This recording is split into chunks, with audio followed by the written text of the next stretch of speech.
88,9 Raya FM Inspirasi Keluarga Banyuwangi. Hadir kembali menyapa ruang dengar Anda, saya Dina Asti, di program Sehat Ramadan bersama dengan Dokter Puput.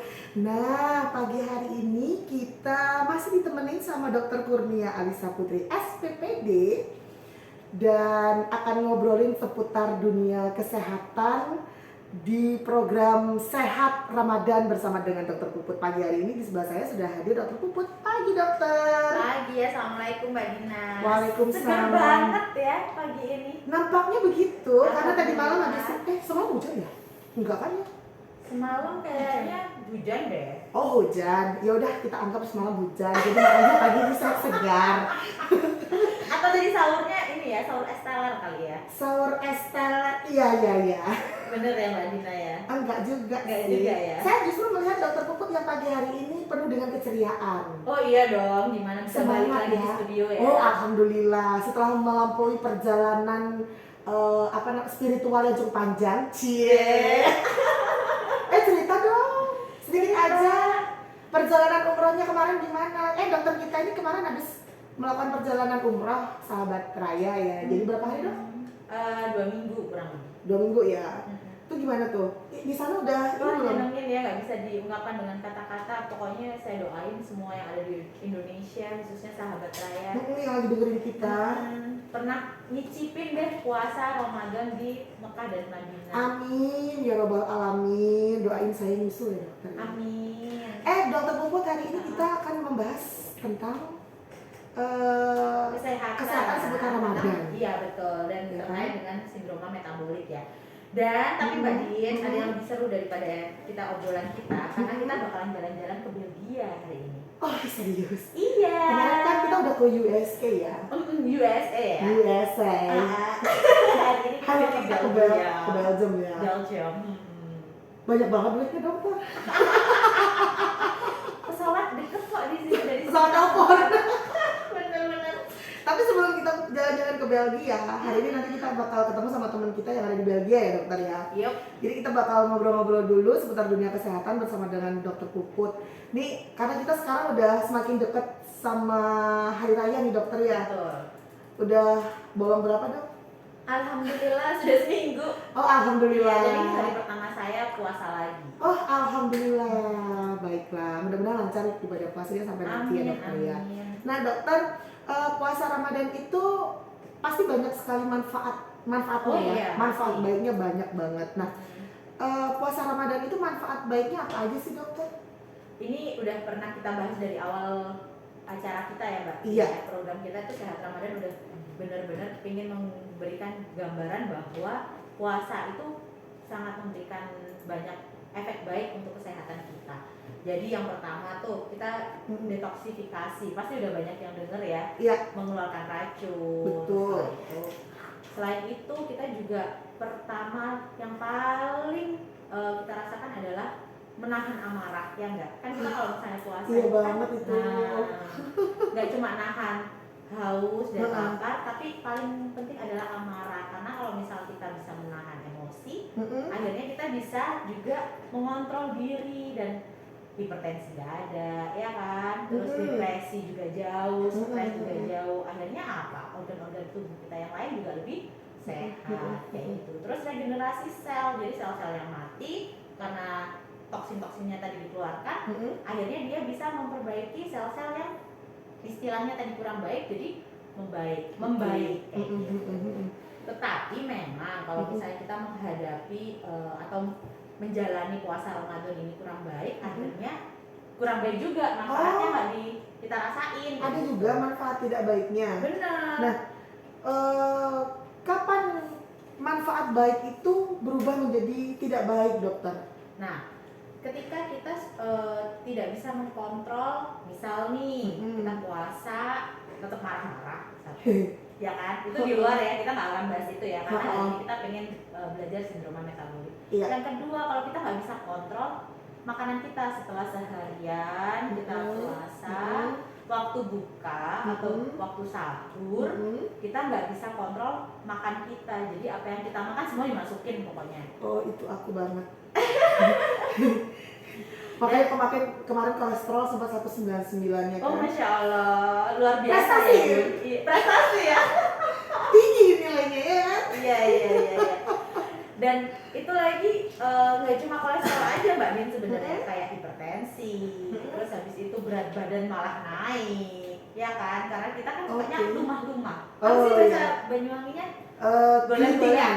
Apa? Gelintingan. Gelintingan ya itu. Jadi karena kita punya alasan puasa dan tidur adalah salah satu ibadah saat puasa, akhirnya kita malah milih tiduran daripada beraktivitas atau olahraga. Oh iya benar banget. Iya. Itu banyak yang sering dijumpai pada masyarakat. Betul. Lalu ada lagi nggak dokter selain itu? Ya itu tadi ya, hipertensi, terus habis itu kolesterolnya malah naik, terus malah perut makin buncit, atau bisa jadi berat badan kita tambah naik. Oh iya itu keluhan-keluhan yang sering terjadi ya, makanya kenapa banyak yang berpuasa tapi justru pada saat raya tiba itu tidak ada baju yang muat. Itu alasan kita beli baju baru ya. Iya sebenarnya itu karena ukuran sudah tidak memungkinkan lagi. Oke, dan jangan lupa ada yang namanya diabetes atau prediabetes. Jadi gula darah naik itu juga salah satu efek buruk kalau kita tidak menghadapi puasa itu dengan baik ya. Oke. Nah, dokter, kemudian contoh efek tidak baik ini adalah memicu sindroma metabolik, benar? Oke. Nah, Betul sekali. itu apa sih dokter? Jadi sindroma metabolik itu sebenarnya gejala-gejala ya, kumpulan sindroma itu kan gejala yang mempengaruhi metabolisme tubuh kita. Jadi untuk membuat suatu energi. Nah, kita udah sebut penyakit metabolik ketika 5 dari gejala itu ada 3. Jadi ada 5 tuh gejalanya. Yang pertama darah tinggi, ya kan, tensi di atas 130/80. Terus habis itu ada lagi diabetes ya, atau prediabetes, ketika gula darah acak misalnya udah di atas, kita nggak bisa berdasarkan gula darah acak sih. Jadi kalau misalnya gula darah acak, kebanyakan orang awam itu kalau misalnya mereka udah di atas 200 itu sudah kita harus warning, waspada. Itu kita harus periksakan gula darah puasa sama 2 jam setelah puasa ya. Terus yang ketiga tuh ada penyakit kolesterol. Kolesterol ini apa? Nah, kita harus lihat dari HDL atau apa tuh? Nah, HDL itu high density lipoprotein sebenarnya. Penjelasan lebih. Nah, jadi gampangannya nih ya, kalau awamnya HDL itu adalah lemak yang baik. Kita ingat kita happy. Jadi dia harus tinggi, dia setidaknya harus di atas 45 kalau dalam lab. Gimana caranya meninggikan itu, dokter? Nah, kalau meninggikan itu caranya adalah kita harus makan makanan yang lemak tidak jenuh. Jadi misalnya kayak lemak nabati seperti itu. Terus habis itu ikan-ikan laut ya, bukan seafood yang kayak kerang-kerang gitu ya. Tapi jadi aku udah happy aja ikan laut, termasuk enos dan kepia. Terus habis itu putih telur juga bisa, tapi dalam batas tertentu. Setelah itu kalau peningkat tadi kan HDL-nya turun ya, jadi turun dan LDL-nya naik, low density. Nah, jadi kalau yang LDL itu tinggi, bahkan di atas 110, itu kita harus juga hati-hati karena dia akan meningkatkan faktor resiko untuk penyakit stroke, jantung, dan lain-lain. Tadi udah 3 ya, darah tinggi, terus apa tadi, kolesterol, sama diabetes ya. Diabetes sama ini berat badan naik ya, perut. Gak bisa dipegang juga. Saya langsung memegang perut saya, sahabat Raya. Nah, jadi dari kelima tadi itu misalnya hipertensi, terus meningkat penurunan dari HDL, habis itu TG yang tinggi, habis itu sama TG itu triglycerid ya, sama kadar gula yang tinggi dan obesitas atau peningkatan lingkar perut, biasanya juga berat badan juga ikut naik. Jadi itu tanda-tandanya ya. Betul. Jadi kalau misalnya kita dari 5 hal itu tadi kita udah punya 3, artinya kita sudah memiliki penyakit sindroma metabolik. Nah, kemudian contoh efek tidak baik ini, kemudian sindroma metabolik itu bisa terjadi saat puasa. Oh bisa banget. Tadi yang kayak kita sempat obrolin kan. Ketika kita sudah mengikuti puasa, Heeh. tetapi tidak diikuti dengan Pola makan yang pola baik. makan pola hidup yang baik. Oke. Yang pertama nih, demen goler-goler, Oke. itu kelimpungan atau ya itu ya. Kelintingan. Kelintingan, Iya. kelintingan. Jadi kalau misalnya habis sahur, harusnya kan sunnah Rasul kita nggak boleh tidur ya. Mungkin bisa Iya. olahraga lah ya 15 menit. Nggak disarankan memang kalau olahraga jauh dari buka karena nggak semua orang kuat. Tapi Iya. setidaknya kita harus beraktivitas gitu kan. Mau di rumah jalan-jalan kaki tapi bukan bersih-bersih rumah loh ya. Bersih-bersih rumah tidak termasuk dalam Bukan. aktivitas berolahraga ya. Bukan. Ingat ya ibu-ibu, jangan kemudian berdalih Betul. olahraga sambil bersih-bersih rumah sambil olahraga. Tidak ada itu ya. Karena olahraga itu memang suatu kegiatan yang dilakukan secara konstan. Oh, iya. Konstan. Iya, Jadi iya. gerakan yang konstan dan pada waktu tertentu. Oke. Gitu. Kecuali kalau misalnya kayak sapu-sapunya bisa diangkat ke atas gitu kan Oh, ya, iya, dalam iya. waktu Oh, hitungan itu pernah 8 tuh, kali iya gitu ya, ya. pernah tuh dilakukan sama artis siapa gitu ya, atau selebgram siapa gitu, Di TikTok, di di Instagram. Instagram. Oke, Iya, oke. kemudian bersih-bersih rumah bisa sambil berolahraga, jadi tadi ngangkat-ngangkat Betul. ember gitu ya, 10 Hmm. kali hitungan, mungkin seperti itu kali dokter ya. Iya, bisa juga ya jadi inspirasi ibu-ibu atau mama di rumah ya. Tapi jadi gerakan bersih-bersihnya jadi aneh gitu. Itu kan karena dia bikin konten aja kan. Iya. Lalu kemudian dokter, ya, lalu kemudian gejala sindroma metabolik ini apa aja dokter yang bisa kita kenali lebih awal sejak dini? Oke, kalau misalnya kita ngomongin tadi kan darah tinggi ya. Darah tinggi ya paling gampang adalah nyeri kepala. Oh, kayak kemarin itu aku ya. Atau jantung berdebar seperti itu.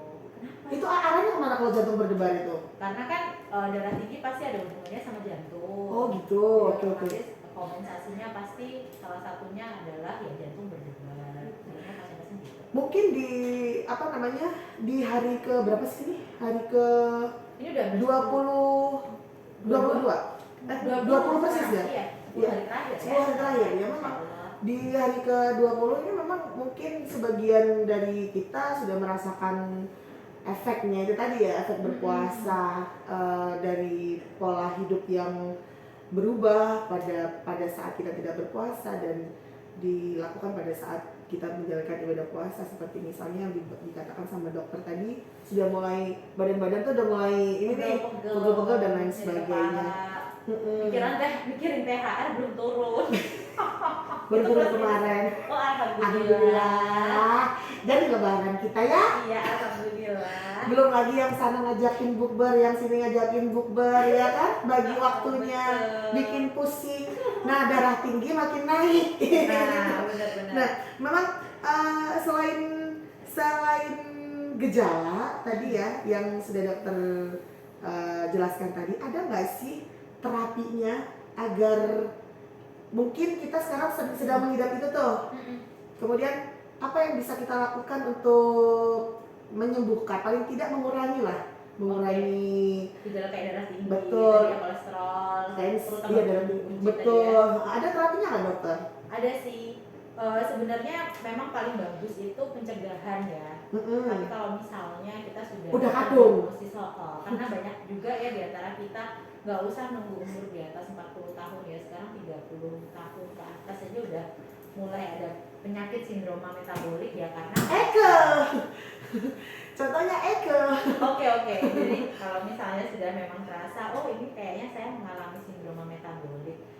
Jadi setiap pengobatan itu ada dua, jadi farmakologi obat atau non farmakologi. Jadi non farmakologi ini yang bukan dengan obat, jadi gaya hidup, pola makan harus ditata. Jadi gaya hidupnya gimana nih? Jadi kita nggak boleh yang namanya mudah goler-goler setelah makan, misal kayak sahur. Yang paling disarankan ya bergerak, olahraga. Jadi misal walaupun cuma 10 menit, karena kan kita akan melakukan puasa seharian ya, jadi pilih olahraga jangan yang berat, misalnya jalan aja 10 menit kayak gitu. Tubuhnya yang bergerak ya, sahabat lain. Bukan jarinya. Karena kebiasaan dari kita tuh kalau habis sahur bergerak, karena saya nggak tidur, habis sahur nggak tidur, bergerak. Jempolnya yang bergerak. Terus kalau yang kedua tuh ketawa. Saya kebayangin diri saya sendiri, dokter. Benar, saya juga kok kadang-kadang. Apalagi kalau ibu-ibu beranak kan ya. Jadi kan beranak, oke. iya, ibu-ibu dengan anak. Oh. Jadi kalau misalnya bukan melahirkan. Jadi kalau misalnya habis sahur gitu kan anak-anak itu biasanya udah bangun. Akhirnya kalau anaknya minta Nina boboin, ikut bobo juga gitu. Itu Ya karena itu waktu yang tepat. bener. Jadi kalau bisa udah mulai pekerjaan. Betul. Jadi pekerjaan dimulai, olahraga tetap. Setelah itu jangan jadikan puasa itu menjadi alasan kita untuk tidak beraktivitas seperti biasa.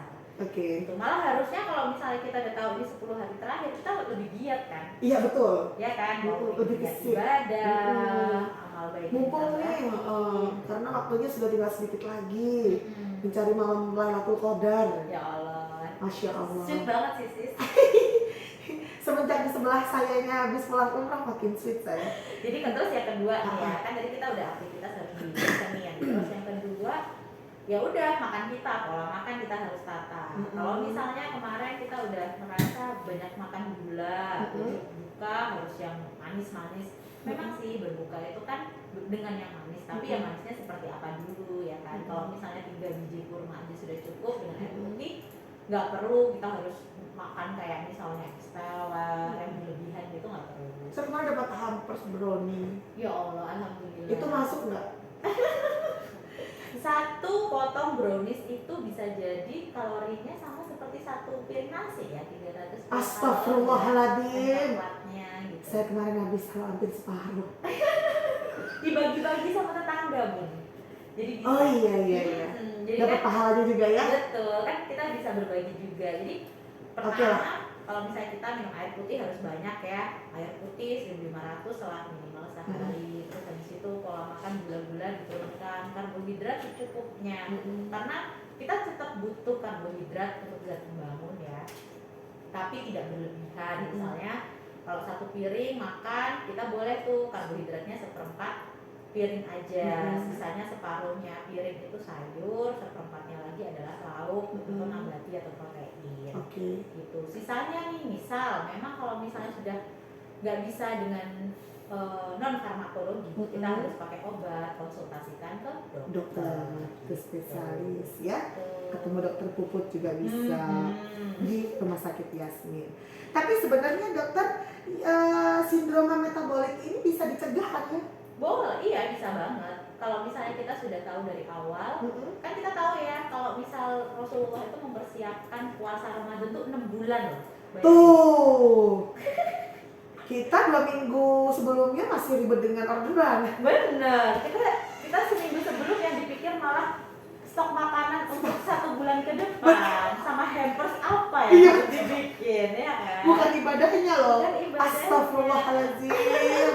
Mudah-mudahan tahun depan kita bisa lebih menata lagi ibadah kita ya. Amin sesuai dengan sunnah Rasul Iya ya. betul. Jadi bisa sekali dicegah. Tipsnya gimana biar bisa mencegah? Nah kalau misalnya 6 bulan nih ya. Ini mungkin ya dibilang telat juga telat, tapi namanya ilmu pengetahuan bisa dipakai untuk berikut-berikutnya ya. Betul. Jadi kalau misalnya kita mau terlatih saat kita puasa dan kita bisa mendapatkan manfaatnya baik secara spiritual atau secara fisik, yang pertama kita bisa rutin untuk melatih diri kita puasa. Karena puasa itu banyak manfaatnya. Misal nih 6 bulan sebelumnya ya, kita bisa aja boleh puasa Senin Kamis atau nyicil puasa ya. Atau bayar puasa buat bayar ibu-ibu. utang. Nah, Iya. yang masih punya utang puasa. Jangan dibayar fidyah ya. Fidyah tetap bayar. Iya, fidyah tetap bayar bagi yang tidak mampu. Betul. Jadi terus yang kedua, kalau misalnya kita bisa bilang ya paling gampang adalah pola gaya hidup yang memang harus diatur ritmenya dari awal. Jadi kita kalau misalnya bangun pagi langsung olahraga. Misal nih, itu paling gampang adalah jalan 30 menit di rumah. Saya suka bilang sama pasien-pasien kalau misalnya memang sangat sibuk sekali, 30 menit santai aja jalan di rumah kayak nggak ada apa-apa gitu. Jadi putar-putar atau patroli ya.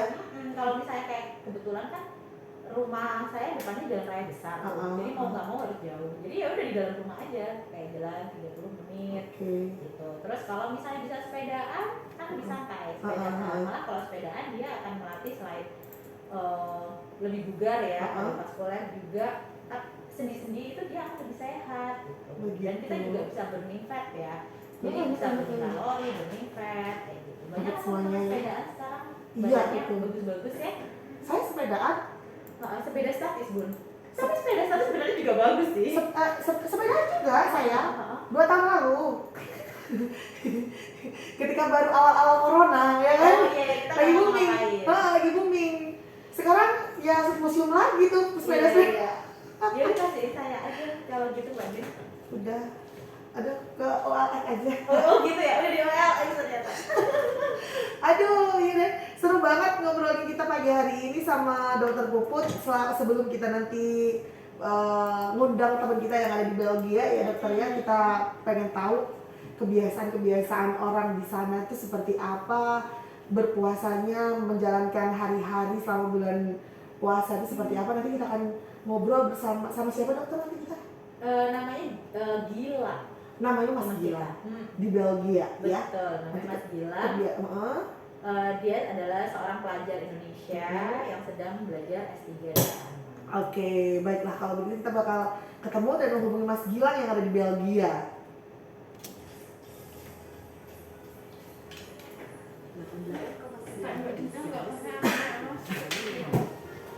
Ini